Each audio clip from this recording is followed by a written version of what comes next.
We've been talking about spiritual beings in the Bible, and we've looked at how God is in the heavenly realms, but not by himself. There's a whole staff team that the Bible calls the divine council. But in the Bible, there are still more beings in the spiritual realm, like the cherubim and also the angels. So let's talk about them. Okay, first, the cherubim. These are chubby little babies with wings, right? No, you got to get that image out of your head. Cherubim, or in Hebrew, cheruvim, they're way more fascinating. They're described as hybrid creatures, a collage of different animals, and every time they do appear, they look a little bit different. That's intense. Yeah, they're supposed to be intimidating. They stand guard at the boundary between heaven and earth. If you see them, you know you're entering the presence of the one who is above all and truly other. The first time cherubim show up in the story of the Bible, they're standing outside of the Garden of Eden. Right, the garden is God's temple residence, and so he places these spiritual bodyguards at the entrance so that the rebel humans can't get back in and ruin everything. But the biblical story is about how God wants us back in his presence. Yes, exactly. So this is why he chose the people of Israel and gave them the gift of a symbolic miniature Eden called the tabernacle, and then later the Jerusalem temple. In both of these spaces, cherubim were painted and engraved all over, reminding the priests that they are working in God's presence. Now, if a priest went into the Holy of Holies, he would see there a golden box called the Ark of the Covenant,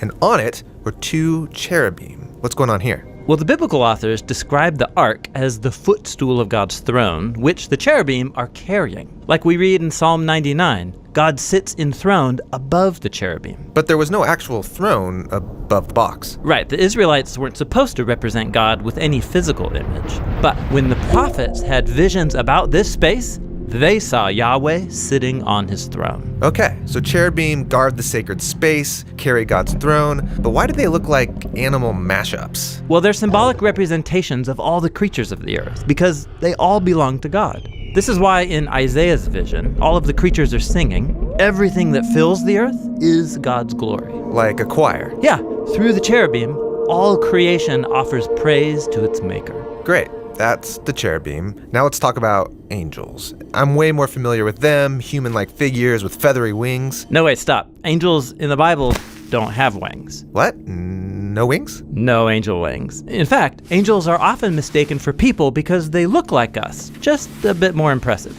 But the cherubim have wings. Yeah, and the angels are different because they have a different purpose. Okay, which is? Well, humans can't just march into God's realm, so God will reach out to us, and he often does so through these spiritual ambassadors. So angels are like spiritual messengers. Yeah, in fact, that's what the word angel means, a messenger. Right, this happens a lot in the Bible, like the angel who tells Mary she's pregnant with Jesus. Yeah, and then the other main role of angels is to perform missions on God's behalf. Sometimes they rescue people from danger, like when Peter is released from prison.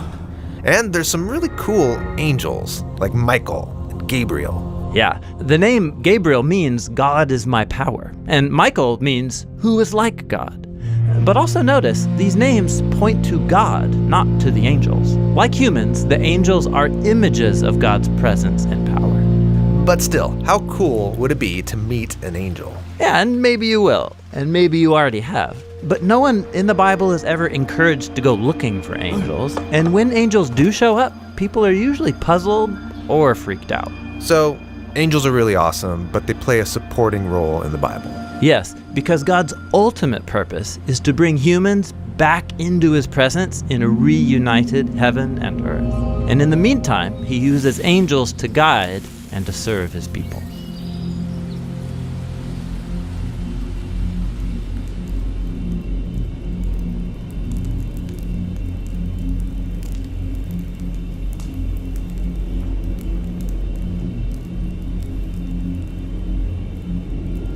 You just watched a video on cherubim and angels in the Bible. And there's one angel character in the Bible who's a bit more complicated. He's called the Angel of the Lord, and that's what we're going to look at next.